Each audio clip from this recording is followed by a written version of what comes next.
Boa tarde a todas. Obrigado por estarem aqui hoje. Vamos então aos meus comentários e à sessão de perguntas e respostas, como sempre. Mas tenho aqui comigo o diretor do SBI, Kash Patel. Todos vocês o conhecem bem. E ele está aqui para fornecer a vocês uma atualização sobre a situação na China. Como vocês sabem, o presidente Trump teve uma reunião muito bem-sucedida em sua viagem à Ásia com o presidente Xi, onde discutiram a necessidade de a China reprimir a produção e distribuição de fentanil, que no fim das contas acaba chegando aqui nos Estados Unidos da América. E o diretor da FBI viajou recentemente para a China após a reunião do presidente Trump para se encontrar com seu homólogo em Pequim. E ele tem um anúncio realmente positivo para compartilhar com o povo americano. Então, o presidente pediu que eu trouxesse o diretor da FBI para compartilhar isso com todos vocês hoje. Então, Kashi, por estar aqui... Obrigado, Caroline.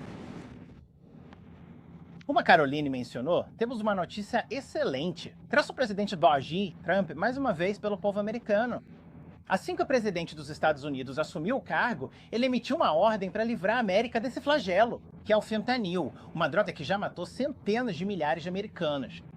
Graças à sua liderança e ao seu envolvimento direto com a China, estabelecemos um plano para executar essa missão há 8 meses. A procuradora-geral Bond, logo em seguida, tomou medidas para dialogar com sua contraparte na China, no Ministério da Segurança Pública. Em decorrência dessas conversas diretas, como diretor do FBI designado para coordenar essa questão, junto com o secretário de Estado Rubio, o embaixador Perdue e toda a equipe. Aqui na Casa Branca, traçamos um caminho para implementar a política necessária para acabar com a praga do fentanil. O vice-procurador-geral Blanche e nossas equipes têm trabalhado duro desde então, culminando por fim na minha viagem a Pequim na semana passada. Isso só foi possível graças ao envolvimento histórico do presidente Trump com o presidente Xi há poucas semanas. Isso preparou o terreno para o anúncio de hoje. Naquela reunião, os líderes chegaram a um acordo. Mas só para contextualizar para o povo americano, vale lembrar que quase 100 mil pessoas morreram de overdose de fentanil só no ano passado. Aqui, neste ano, sob este presidente, o FBI apreendeu 1.900 quilos de fentanil. Até o momento, isso representa um aumento de 31% em relação ao mesmo período do ano passado. Para se ter uma ideia, essa quantidade de fentanil seria suficiente para matar 127 milhões de pessoas. Americanos. Os precursores do fentanil são o que compõe o fentanil. Embora nós, a Agência Interinstitucional, o Departamento de Justiça, tenhamos lutado arduamente para apreender e deter os traficantes de drogas, devemos atacar os precursores do fentanil, os ingredientes necessários para produzir essa droga letal. Esse foi o único propósito da minha viagem à China, eliminar esses precursores. E se tivermos sucesso, sufocaremos a capacidade das organizações de tráfico de drogas de fabricar fentanil em lugares como o México. Essa foi a primeira vez em mais de uma década que um diretor do FBI foi à China e teve uma audiência com seu homólogo para tratar desse assunto diretamente. E, novamente, graças ao envolvimento direto do presidente Trump com o presidente Xi, o governo da China se comprometeu totalmente com a minha missão lá, em Pequim, em um nível nunca visto antes. Enquanto estava na sede do Ministério da Segurança Pública, me encontrei com meu homólogo do MPS. Lá, o governo chinês concordou com um plano para interromper os precursores do fentanil. O que isso significa? A República Popular da China designou e listou oficialmente todos os 13 precursores utilizados para fabricar fentanil. Além disso, eles concordaram em controlar 7 subsidiárias químicas que também são usadas para produzir essa droga letal. Com efeito imediato, basicamente, o presidente Trump fechou o canal que produzia fentanil e matava dezenas de milhares de americanos. Essas substâncias agora estão proibidas e não serão mais utilizadas pelos cartéis de drogas mexicanos ou por qualquer outra organização criminosa ao redor do mundo para fabricar essa droga. Essa conquista histórica salvou dezenas de milhares de vidas. Essa conquista histórica não teria sido possível sem a equipe extraordinária do presidente Trump, do procurador-geral do Departamento de Justiça, do FBI e do embaixador Perdue, na China, cujos esforços diretos foram fundamentais para alcançar esse resultado. Esse é mais um exemplo de como o presidente Trump defende o povo americano, garante a segurança dos americanos e coloca o povo americano em primeiro lugar. Essa é uma conquista histórica, inédita para qualquer presidente, para deter esse flagelo de fentanil, e deveria ser defendida por todos os americanos. Essa conquista salvará vidas. Somos gratos pela liderança firme do presidente Trump e o FBI seguirá seus passos destemidamente para garantir que essa missão de proteger o público americano seja cumprida todos os dias. Obrigado. Obrigada, Caroline. Muito obrigado. Agradeço. Ok. Muito obrigado novamente, diretor Patel. Antes de começarmos, tem um breve aviso sobre o cronograma. Amanhã, o presidente Trump estará acompanhado da primeira-dama no Salão Leste para assinatura de uma ordem executiva, voltada para ampliar oportunidades de educação, desenvolvimento de carreira, moradia e outros recursos para jovens que estão saindo do sistema de acolhimento para a vida adulta. Isso faz parte dos esforços da primeira-dama para promover o futuro, que são uma iniciativa do programa Seja Melhor. Em outras notícias, os democratas prolongaram a paralisação do governo por 43 dias. A mais longa paralisação da história do seu ar até hoje. Mas esta noite, graças aos republicanos, a Casa Branca está muito esperançosa de que essa paralisação vai chegar ao fim. Os danos causados pelos democratas com essa paralisação irresponsável do governo não podem ser esquecidos. A culpa é inteiramente do Partido Democrata. É só olhar a contagem dos votos. Centenas de milhares de funcionários federais ficaram sem receber seus salários. Dezenas de bilhões em salários e benefícios foram retidos, impactando famílias vulneráveis. Milhões de americanos de baixa renda ficaram sem receber seus benefícios do SNAP. Quase 20 mil voos em aeroportos de todo o país foram atrasados devido à falta de pessoal, fazendo com que americanos perdessem eventos familiares, férias e compromissos de trabalho. Segundo a Airlines for America, estima-se que 5,2 milhões de viajantes tiveram seus voos prejudicados ao longo da paralisação causada pelos democratas. E nossa economia perdeu bilhões e bilhões de dólares em atividade econômica. Durante essa paralisação, prejudicando o sentimento do consumidor e esmagando as indústrias de viagens e hospitalidade. De acordo com uma estimativa do CBO, a paralisação causada pelos democratas pode acabar reduzindo o crescimento econômico do quarto trimestre em 2 pontos percentuais inteiros. A paralisação dos democratas tornou extraordinariamente difícil para economistas, investidores e formuladores de políticas do Federal Reserve receberem dados governamentais essenciais. Os democratas podem ter danificado permanentemente o sistema estatístico federal, com os relatórios do CPI e de empregos de outubro provavelmente nunca sendo divulgados. E todos esses dados econômicos divulgados ficaram permanentemente comprometidos, deixando nossos formuladores de políticas no Fed no escuro em um período crítico. É difícil resumir tudo isso sem fazer uma pergunta simples. Por quê?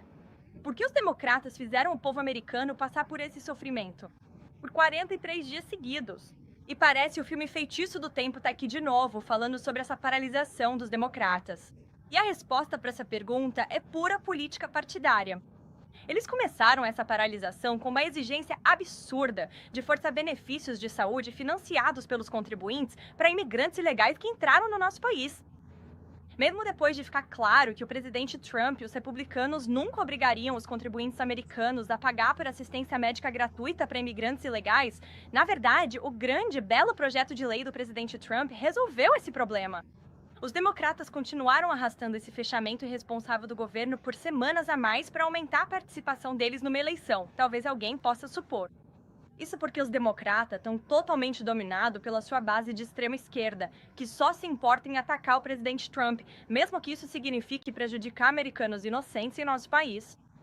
A fraqueza dos democratas e a falta de disposição deles em enfrentar os membros radicais do próprio partido prolongaram esse fechamento prejudicial por 7 semanas e causaram enorme sofrimento ao povo americano. Mas vamos ser claro. A CR limpa, que está sendo votada hoje na Câmara dos Representantes, que vai levar à reabertura do governo federal, é exatamente o que o presidente Trump e os republicanos apoiaram desde o primeiro dia. Nossas tropas, controladores de tráfego aéreo e funcionários federais voltarão a receber seus salários normalmente. Famílias necessitadas voltarão a receber assistência para a compra de alimentos e o governo do povo em breve estará aberto para os negócios novamente.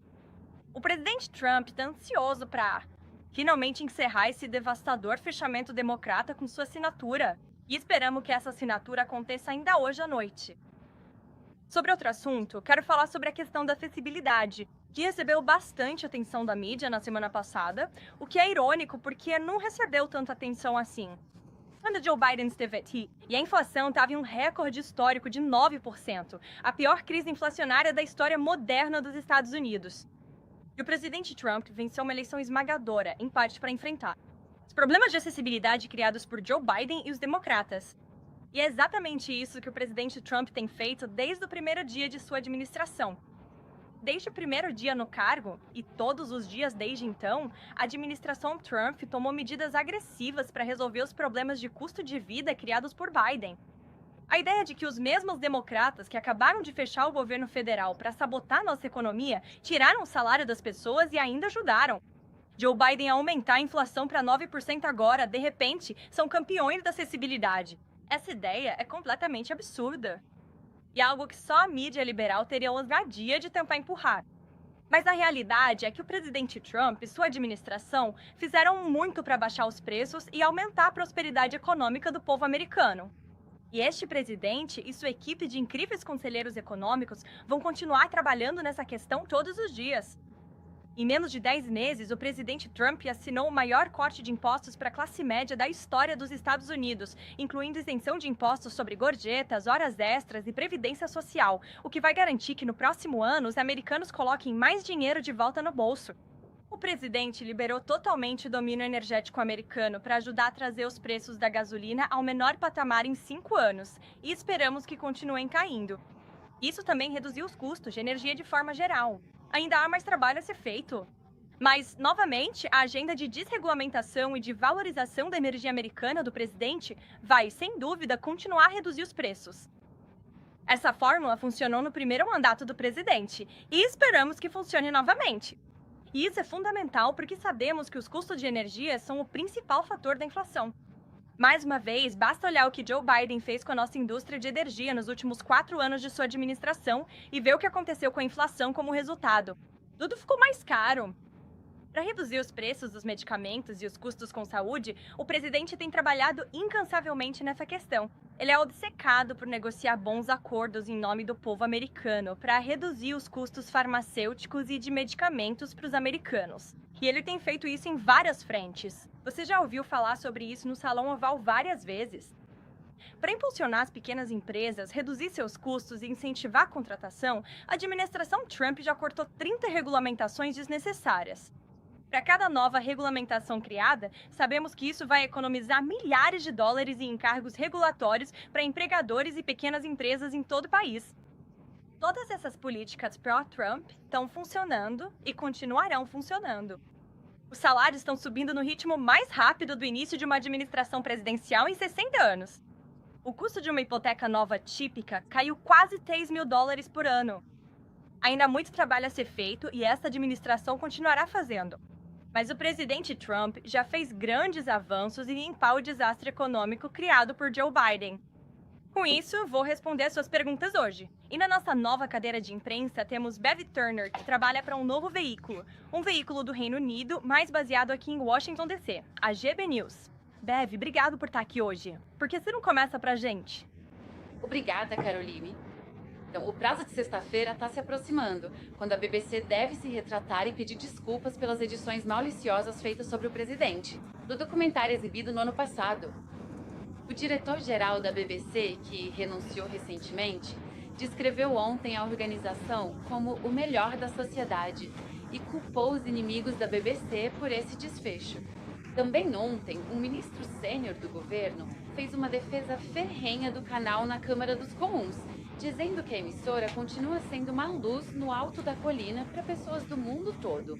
Então, o presidente acha que a emissora está levando a situação a sério? Ele acredita que eles demonstraram arrependimento suficiente? Isso prejudica a relação entre o presidente e o primeiro-ministro? E considerando que a organização é financiada publicamente, o presidente está disposto a levar a BBC à falência em sua busca pela verdade e justiça? Bem, obrigado, Badger. Tem muitas perguntas em uma só aí. Eu posso dizer que sei que o presidente tem uma relação muito boa com o primeiro-ministro Sharma. Você já esteve lá? Você já viu como eles interagem? Você já questionou ambos os líderes nas vezes em que esteve conosco quando fomos ao Reino Unido algumas vezes? No entanto, ele sempre foi muito franco quando discorda de outros líderes, mesmo daqueles com quem tem uma boa relação. E a BBC, sendo uma organização de notícias justa, é definitivamente um canal. Essa conquista histórica salvou dezenas de milhares de vidas. Essa conquista histórica não teria sido possível sem a equipe extraordinária do presidente Trump, do procurador-geral do Departamento de Justiça, do FBI e do embaixador Perdue, na China, cujos esforços diretos foram fundamentais para alcançar esse resultado. Esse é mais um exemplo de como o presidente Trump defende o povo americano, garante a segurança dos americanos e coloca o povo americano em primeiro lugar. Essa é uma conquista histórica, inédita para qualquer presidente, para BP esse flagelo, de 60 mil, e deveria ser defendida por todos os americanos.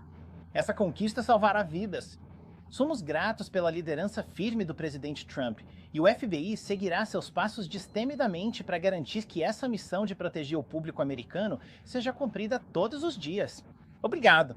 Obrigada, Caroline. Muito obrigado. Agradeço. Ok. Muito obrigado novamente, diretor Patel. Antes de começarmos, tem um breve aviso sobre o cronograma. Amanhã, o presidente Trump estará acompanhado da primeira-dama no Salão Leste para assinatura de uma ordem executiva, voltada para ampliar oportunidades de educação, desenvolvimento de carreira, moradia e outros recursos para jovens que estão saindo do sistema de acolhimento para a vida adulta. Isso faz parte dos esforços da primeira-dama para promover o futuro, que são uma iniciativa do programa Seja Melhor. Em outras notícias, os democratas prolongaram a paralisação do governo por 43 dias. A mais longa paralisação da história do seu ar até hoje. Mas esta noite, graças aos republicanos, a Casa Branca está muito esperançosa de que essa paralisação vai chegar ao fim. Os danos causados pelos democratas com essa paralisação irresponsável do governo não podem ser esquecidos. A culpa é inteiramente do Partido Democrata. É só olhar a contagem dos votos. Centenas de milhares de funcionários federais ficaram sem receber seus salários. Dezenas de bilhões em salários e benefícios foram retidos, impactando famílias vulneráveis. Milhões de americanos de baixa renda ficaram sem receber seus benefícios do SNAP. Quase 20 mil voos em aeroportos de todo o país foram atrasados devido à falta de pessoal, fazendo com que americanos perdessem eventos familiares, férias e compromissos de trabalho. Segundo a Airlines for America, estima-se que 5,2 milhões de viajantes tiveram seus voos prejudicados ao longo da paralisação causada pelos democratas. E nossa economia perdeu bilhões e bilhões de dólares em atividade econômica. Durante essa paralisação, prejudicando o sentimento do consumidor e esmagando as indústrias de viagens e hospitalidade. De acordo com uma estimativa do CBO, a paralisação causada pelos democratas pode acabar reduzindo o crescimento econômico do quarto trimestre em 2 pontos percentuais inteiros. A paralisação dos democratas tornou extraordinariamente difícil para economistas, investidores e formuladores de políticas do Federal Reserve receberem dados governamentais essenciais. Os democratas podem ter danificado permanentemente o sistema estatístico federal, com os relatórios do CPI e de empregos de outubro provavelmente nunca sendo divulgados. E todos esses dados econômicos divulgados ficaram permanentemente comprometidos, deixando nossos formuladores de políticas no Fed no escuro em um período crítico. É difícil resumir tudo isso sem fazer uma pergunta simples. Por quê? Por que os democratas fizeram o povo americano passar por esse sofrimento? Por 43 dias seguidos. E parece o filme Feitiço do Tempo tá aqui de novo, falando sobre essa paralisação dos democratas. E a resposta para essa pergunta é pura política partidária. Eles começaram essa paralisação com uma exigência absurda de forçar benefícios de saúde financiados pelos contribuintes para imigrantes ilegais que entraram no nosso país. Mesmo depois de ficar claro que o presidente Trump e os republicanos nunca obrigariam os contribuintes americanos a pagar por assistência médica gratuita para imigrantes ilegais, na verdade, o grande, belo projeto de lei do presidente Trump resolveu esse problema. Os democratas continuaram arrastando esse fechamento irresponsável do governo por semanas a mais para aumentar a participação deles numa eleição, talvez alguém possa supor. Isso porque os democratas estão totalmente dominados pela sua base de extrema esquerda, que só se importa em atacar o presidente Trump, mesmo que isso signifique prejudicar americanos inocentes em nosso país. A fraqueza dos democratas e a falta de disposição deles em enfrentar os membros radicais do próprio partido prolongaram esse fechamento prejudicial por 7 semanas e causaram enorme sofrimento ao povo americano. Mas vamos ser claro. A CR limpa que está sendo votada hoje na Câmara dos Representantes, que vai levar à reabertura do governo federal, é exatamente o que o presidente Trump e os republicanos apoiaram desde o primeiro dia. Nossas tropas, controladores de tráfego aéreo e funcionários federais voltarão a receber seus salários normalmente. Famílias necessitadas voltarão a receber assistência para a compra de alimentos e o governo do povo em breve estará aberto para os negócios novamente. O presidente Trump está ansioso para finalmente encerrar esse devastador fechamento democrata com sua assinatura. E esperamos que essa assinatura aconteça ainda hoje à noite. Sobre outro assunto, quero falar sobre a questão da acessibilidade, que recebeu bastante atenção da mídia na semana passada, o que é irônico porque não recebeu tanta atenção assim. Quando Joe Biden esteve aqui, e a inflação estava em um recorde histórico de 9%, a pior crise inflacionária da história moderna dos Estados Unidos.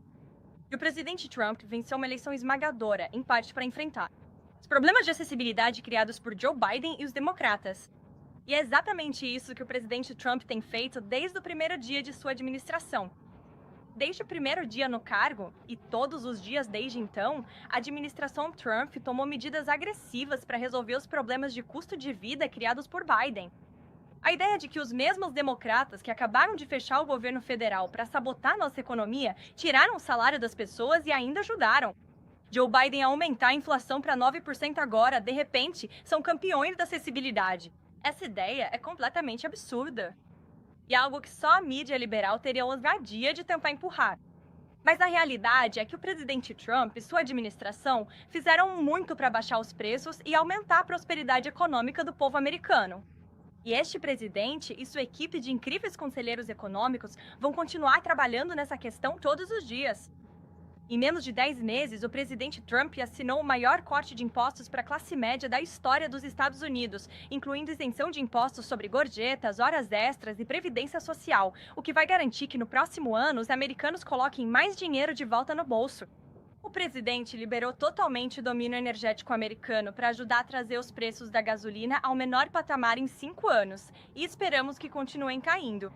Isso também reduziu os custos de energia de forma geral. Ainda há mais trabalho a ser feito. Mas, novamente, a agenda de desregulamentação e de valorização da energia americana do presidente vai, sem dúvida, continuar a reduzir os preços. Essa fórmula funcionou no primeiro mandato do presidente e esperamos que funcione novamente. E isso é fundamental porque sabemos que os custos de energia são o principal fator da inflação. Mais uma vez, basta olhar o que Joe Biden fez com a nossa indústria de energia nos últimos 4 anos de sua administração e ver o que aconteceu com a inflação como resultado. Tudo ficou mais caro. Para reduzir os preços dos medicamentos e os custos com saúde, o presidente tem trabalhado incansavelmente nessa questão. Ele é obcecado por negociar bons acordos em nome do povo americano para reduzir os custos farmacêuticos e de medicamentos para os americanos. E ele tem feito isso em várias frentes. Você já ouviu falar sobre isso no Salão Oval várias vezes.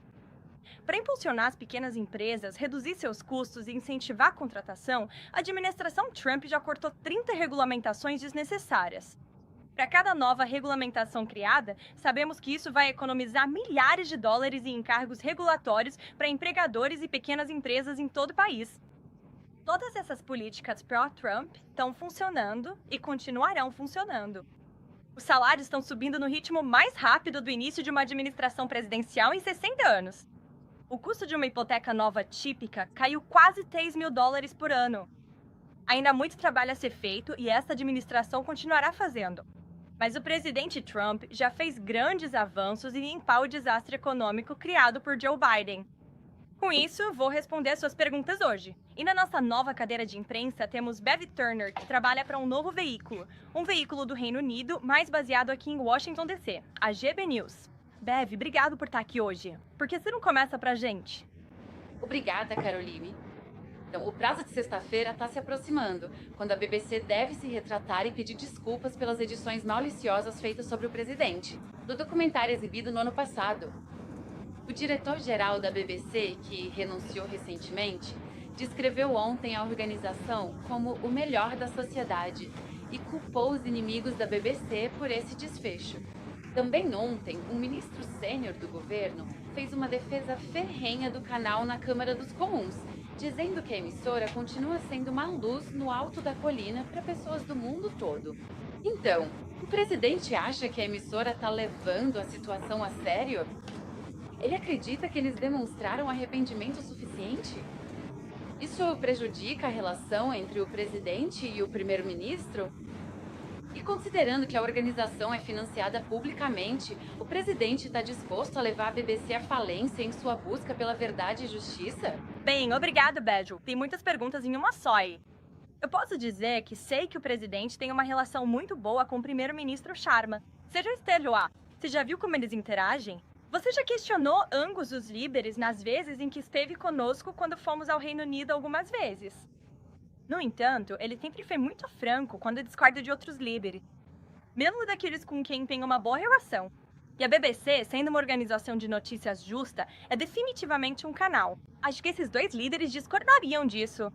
O presidente deixou muito claro que isso é uma máquina de propaganda de esquerda que, infelizmente, é subsidiada pelos contribuintes britânicos. E ele acha isso extremamente lamentável para o grande povo do Reino Unido e da Grã-Bretanha.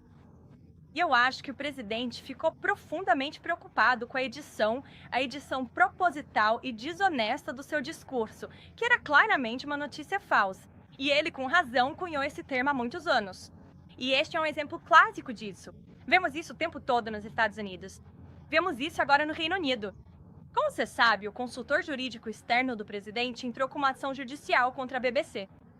Espero que isso continue. E se eles vão se desculpar ou não, é uma decisão deles. Obrigada por estar aqui, Bev. Ouija. Claro. Tem em mãos sua declaração sobre os novos e-mails de Epstein que foram divulgados pelos democratas da Câmara. Independentemente dos motivos pelos quais você acredita que os e-mails foram divulgados, você poderia abordar o conteúdo deles? O presidente já passou horas na casa de Jeffrey Epstein com uma vítima. Esses e-mails não provam absolutamente nada, além do fato de que o presidente Trump não fez nada de errado. E o que o presidente Trump sempre disse é que ele era de Palm Beach, assim como Jeffrey Epstein. Jeffrey Epstein era sócio do Mar-a-Lago até que o presidente Trump expulsou porque Jeffrey Epstein era um pedófilo e um sujeito nojento. E esse e-mail ao qual você se refere, com o nome de uma vítima que agora foi divulgado sem tarja e já foi noticiado nesta sala. Então eu vou em frente e digo, Virginia Giuffre.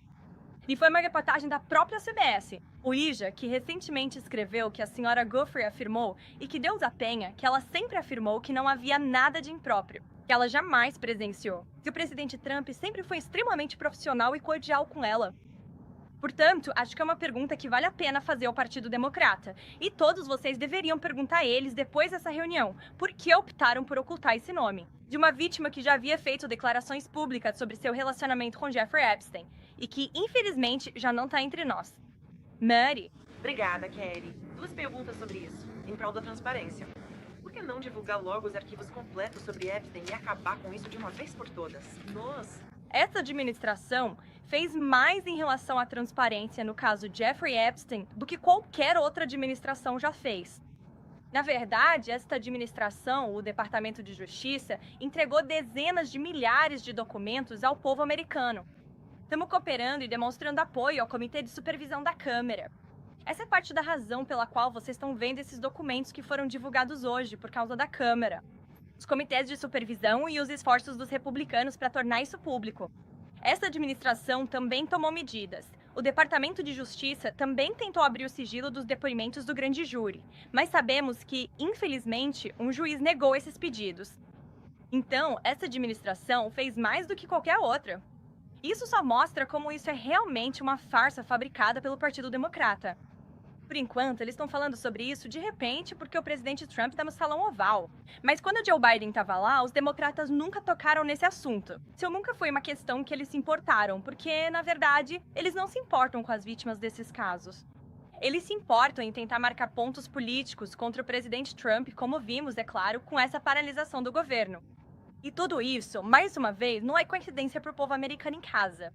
Não existem coincidências em Washington, D.C., e não é coincidência que os democratas tenham vazado esses e-mails para as notícias falsas esta manhã, antes dos republicanos. Reabertura do governo. Essa é mais uma campanha de distração orquestrada pelos democratas na mídia liberal, e é por isso que me fazem perguntas sobre Epstein em vez da reabertura do governo, por causa dos republicanos e do presidente Trump. Reagan. Sendo transparente, Caroline, por que então funcionários da Casa Branca estão se reunindo com a deputada Boebert numa tentativa de convencê-la a não assinar a petição que pede a divulgação dos arquivos? Não demonstra transparência o fato de membros do governo Trump estarem dispostos a informar outros membros do Congresso? quando eles tiverem. Isso não demonstra o nosso nível de transparência? Isso não demonstra o nível de transparência que temos ao nos dispormos a sentar à mesa com membros do Congresso e abordar suas preocupações? Esse é o fator determinante da transparência. Tenho tido conversas com membros do Congresso sobre vários assuntos, e não vou detalhar as conversas. Já aconteceu na sala de situação, na sala de imprensa. Reading, eu... Tenho uma pergunta sobre a paralisação do governo. Obrigada. Fico feliz que alguém faça isso. Primeiro, sobre a paralisação do governo. O acordo para encerrar a paralisação reverte as medidas do governo e também proíbe que mais delas aconteçam até o final de janeiro. Queria saber se o presidente teve participação nesse ponto do acordo e se ele está, de alguma forma, decepcionado. Isso vai reverter a redução do tamanho do governo federal, como aconteceu durante a paralisação. Olha, eu acho que são cerca de 6 mil trabalhadores no total. Quando se compara isso com a redução no quadro de funcionários federais, que essa administração fez desde janeiro, para eliminar o desperdício, a fraude, o abuso e para reduzir o tamanho da nossa burocracia federal, fizemos um ótimo trabalho nesse sentido e vamos continuar fazendo. Mas, obviamente, a principal prioridade do presidente era reabrir o governo federal e colocar as pessoas de volta ao trabalho. E é isso que esse acordo realiza. Há relatos na mídia israelense de que os EUA estão considerando construir uma base militar temporária na fronteira com Gaza. Você pode confirmar esses relatos? Então, eu conversei diretamente com o repórter que escreveu esse artigo. E esse artigo foi baseado em uma única folha de papel, uma consulta que alguém do Departamento da Marinha fez, sobre uma ideia que talvez aconteça no futuro. E esse repórter considerou isso como um plano oficial e publicou uma matéria dizendo que os Estados Unidos estão analisando isso. Eu verifiquei com os mais altos níveis do governo federal dos Estados Unidos. Isso não é algo em que os Estados Unidos estejam interessados em se envolver. Não é algo em que estamos atualmente envolvidos ou que vamos financiar. E o presidente foi muito claro ao dizer que não quer ver tropas em solo em relação ao que está acontecendo no Oriente Médio. Nós alcançamos uma grande paz, fizemos grandes avanços com o plano de paz em Gaza e queremos continuar vendo esse progresso. Mas eu coloquei um comentário nessa matéria por um motivo. E às vezes vemos repórteres pegarem um documento como esse e simplesmente considerarem como política oficial. E às vezes isso induz as pessoas ao erro. Claro. Surgiu uma questão sobre o compartilhamento de informações de inteligência do Reino Unido a respeito das tradições de bebedeira que envolviam 9 vezes mais funcionários reais. Como isso afetará o Zelal? Operação militar? Tem havido muita discussão sobre a alta qualidade da inteligência que foi fornecida antes de qualquer uma dessas ações militares acontecerem. Eu vi esse relatório. OAR. Eu vi esse relatório. Estou familiarizado com a reportagem, mas como você sabe, não comentamos sobre questões de inteligência, especialmente aquelas classificadas. Quanto à posição do governo Trump sobre nossa campanha de combate ao narcoterrorismo no Caribe, ela continuará. E o presidente deixou bem claro que não vai permitir que terroristas tragam drogas ilegais que matam cidadãos americanos para o nosso grande país. Claro, John. Vou falar com o John e depois com o Zolan. Vai em frente. Muito obrigado. Trump falou sobre enviar cheques de $2.000 para cidadãos dos Estados Unidos. Cidadãos. No início deste ano, ele também falou sobre enviar um dividendo Doge.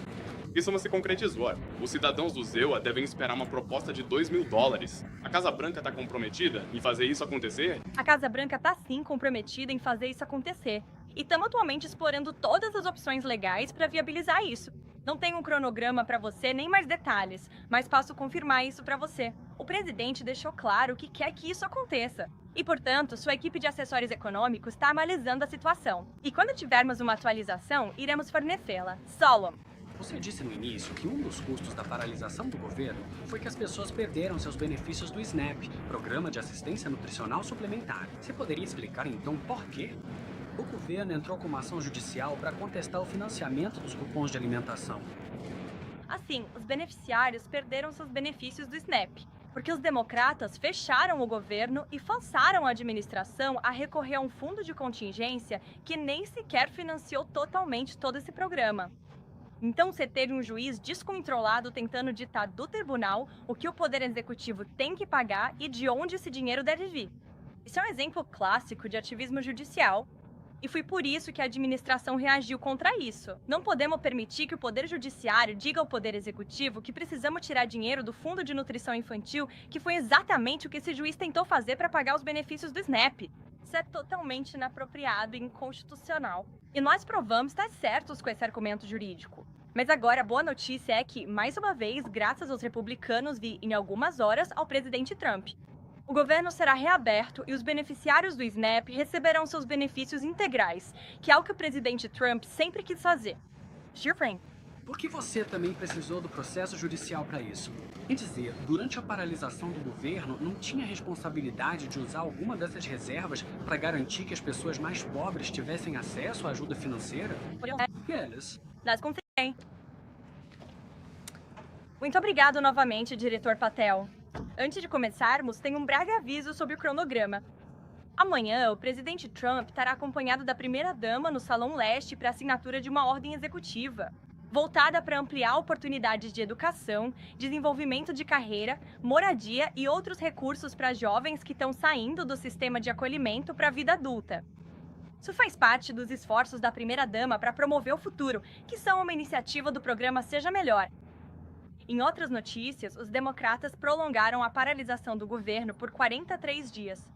A mais longa paralisação da história do seu ar até hoje. Mas esta noite, graças aos republicanos, a Casa Branca está muito esperançosa de que essa paralisação vai chegar ao fim. Os danos causados pelos democratas com essa paralisação irresponsável do governo não podem ser esquecidos. A culpa é inteiramente do Partido Democrata. É só olhar a contagem dos votos. Centenas de milhares de funcionários federais ficaram sem receber seus salários. Dezenas de bilhões em salários e benefícios foram retidos, impactando famílias vulneráveis. Milhões de americanos de baixa renda ficaram sem receber seus benefícios do SNAP. Quase 20 mil voos em aeroportos de todo o país foram atrasados devido à falta de pessoal, fazendo com que americanos perdessem eventos familiares, férias e compromissos de trabalho.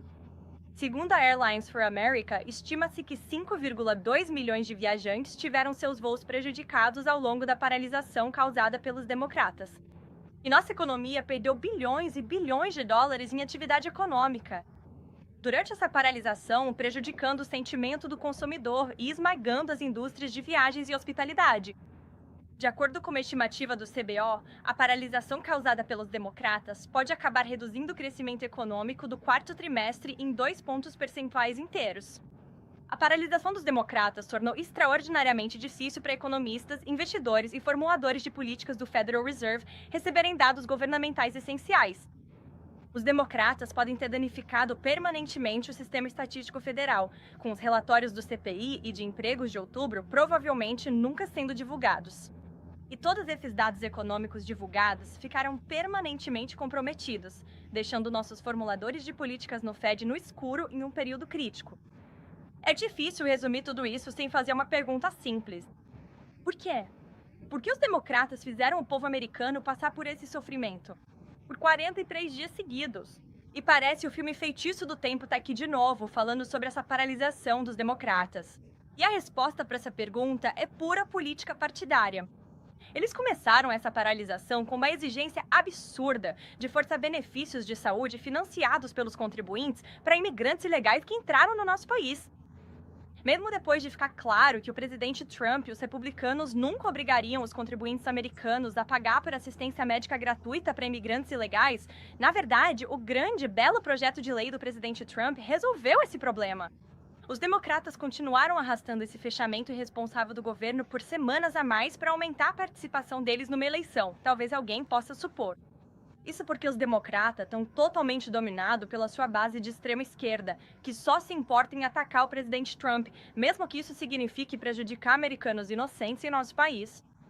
A fraqueza dos democratas e a falta de disposição deles em enfrentar os membros radicais do próprio partido prolongaram esse fechamento prejudicial por 7 semanas e causaram enorme sofrimento ao povo americano.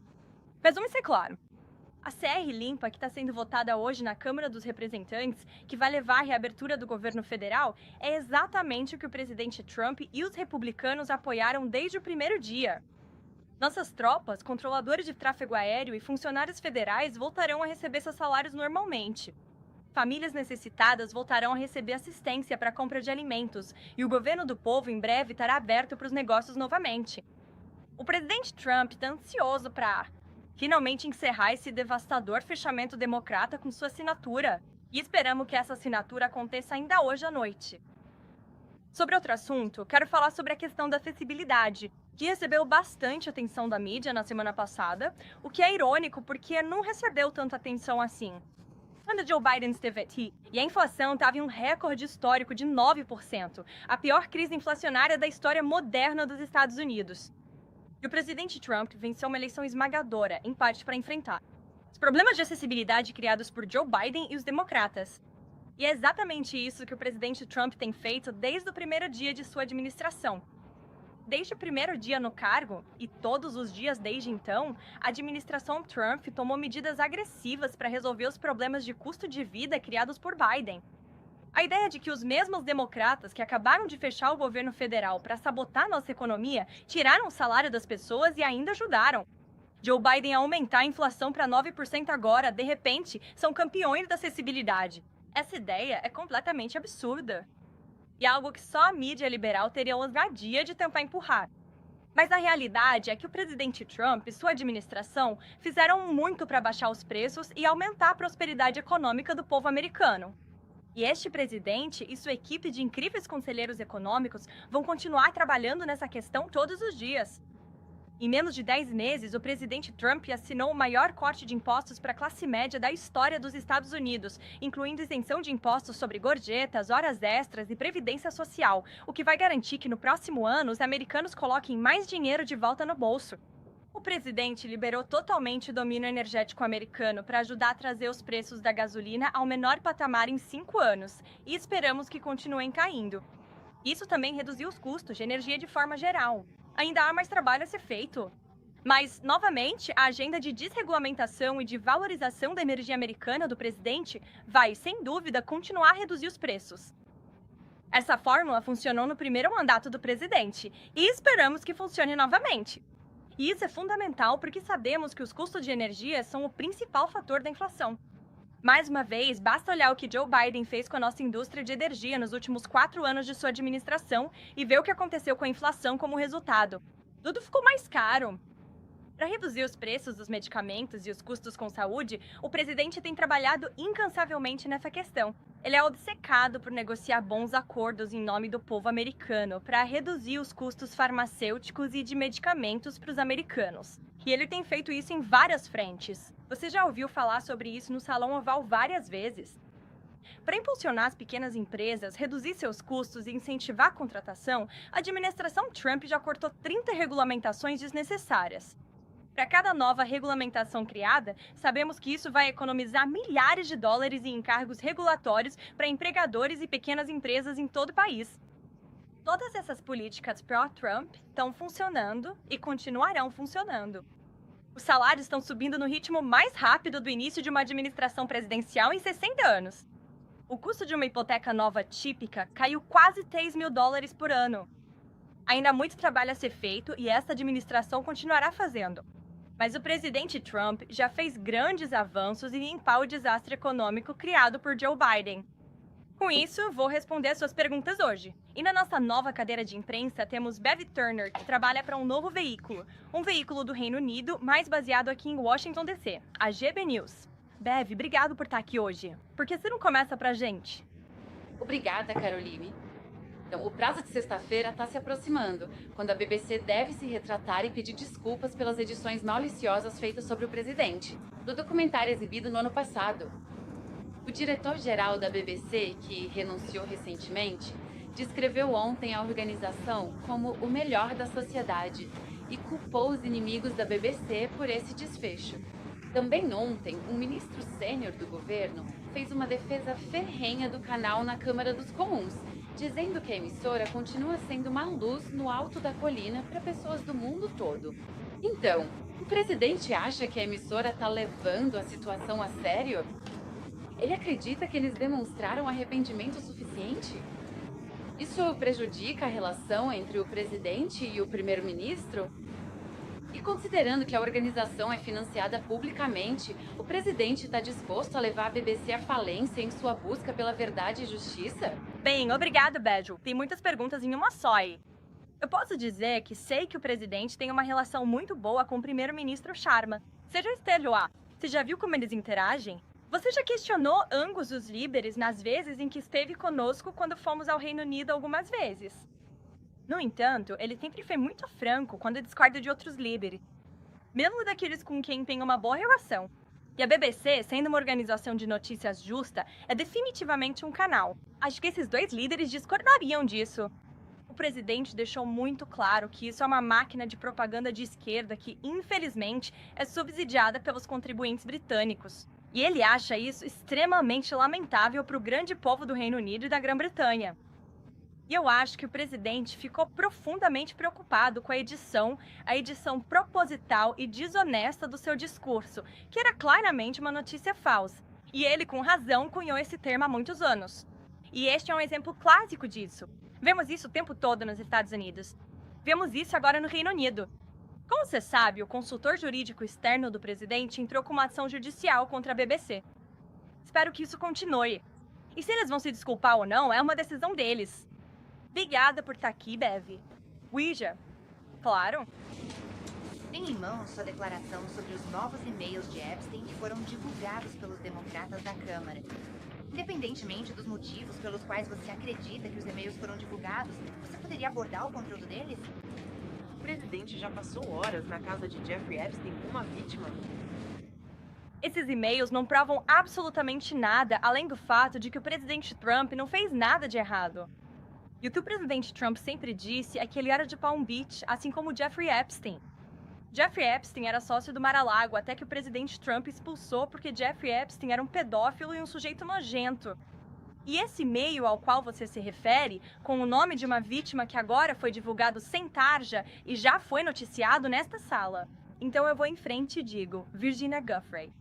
E foi uma reportagem da própria CBS, o IJA, que recentemente escreveu que a senhora Giuffre afirmou, e que Deus a tenha, que ela sempre afirmou que não havia nada de impróprio, que ela jamais presenciou. E o presidente Trump sempre foi extremamente profissional e cordial com ela. Portanto, acho que é uma pergunta que vale a pena fazer ao Partido Democrata. E todos vocês deveriam perguntar a eles, depois dessa reunião, por que optaram por ocultar esse nome. De uma vítima que já havia feito declarações públicas sobre seu relacionamento com Jeffrey Epstein. E que, infelizmente, já não está entre nós. Mary. Obrigada, Kelly. 2 perguntas sobre isso, em prol da transparência. Por que não divulgar logo os arquivos completos sobre Epstein e acabar com isso de uma vez por todas? Essa administração fez mais em relação à transparência no caso Jeffrey Epstein do que qualquer outra administração já fez. Na verdade, esta administração, o Departamento de Justiça, entregou dezenas de milhares de documentos ao povo americano. Estamos cooperando e demonstrando apoio ao Comitê de Supervisão da Câmara. Essa é parte da razão pela qual vocês estão vendo esses documentos que foram divulgados hoje, por causa da Câmara. Os comitês de supervisão e os esforços dos republicanos para tornar isso público. Essa administração também tomou medidas. O Departamento de Justiça também tentou abrir o sigilo dos depoimentos do grande júri, mas sabemos que, infelizmente, um juiz negou esses pedidos. Então, essa administração fez mais do que qualquer outra. Isso só mostra como isso é realmente uma farsa fabricada pelo Partido Democrata. Por enquanto, eles estão falando sobre isso de repente porque o presidente Trump está no Salão Oval. Mas quando o Joe Biden estava lá, os democratas nunca tocaram nesse assunto. Isso nunca foi uma questão que eles se importaram, porque, na verdade, eles não se importam com as vítimas desses casos.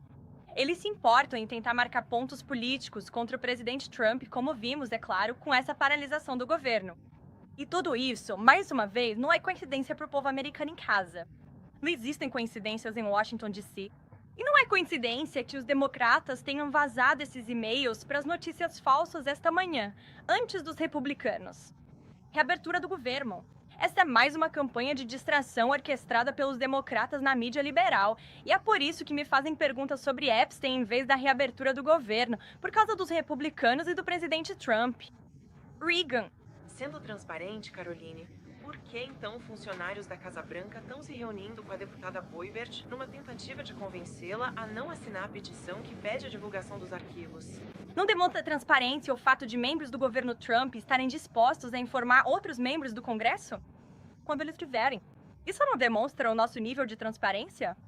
Isso não demonstra o nível de transparência que temos ao nos dispormos a sentar à mesa com membros do Congresso e abordar suas preocupações? Esse é o fator determinante da transparência. Tenho tido conversas com membros do Congresso sobre vários assuntos, e não vou detalhar as conversas. Já aconteceu na sala de situação, na sala de imprensa. Regan, eu... Tenho uma pergunta sobre a paralisação do governo. Obrigada. Fico feliz que alguém faça isso. Primeiro, sobre a paralisação do governo.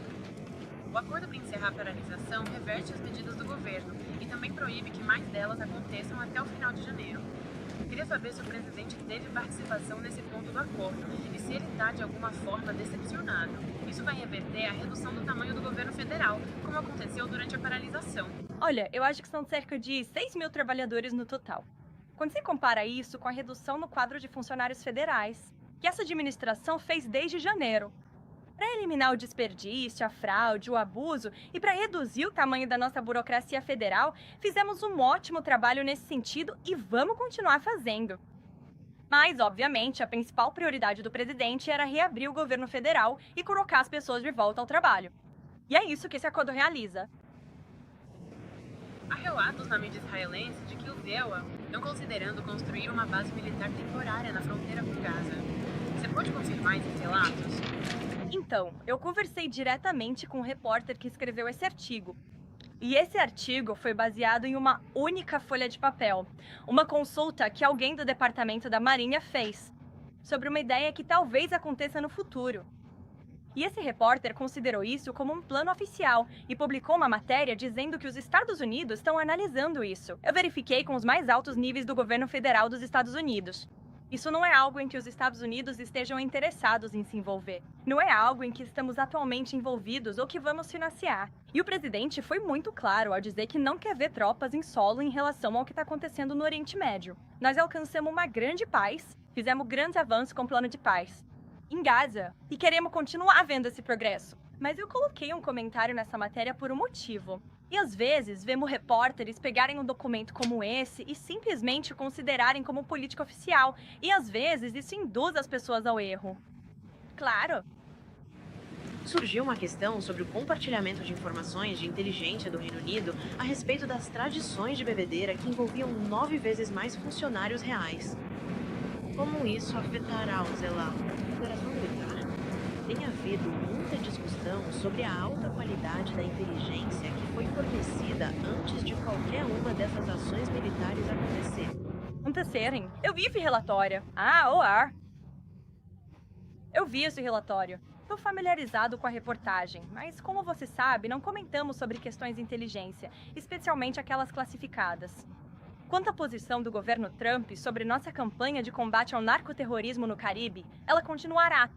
E o presidente deixou bem claro que não vai permitir que terroristas tragam drogas ilegais que matam cidadãos americanos para o nosso grande país.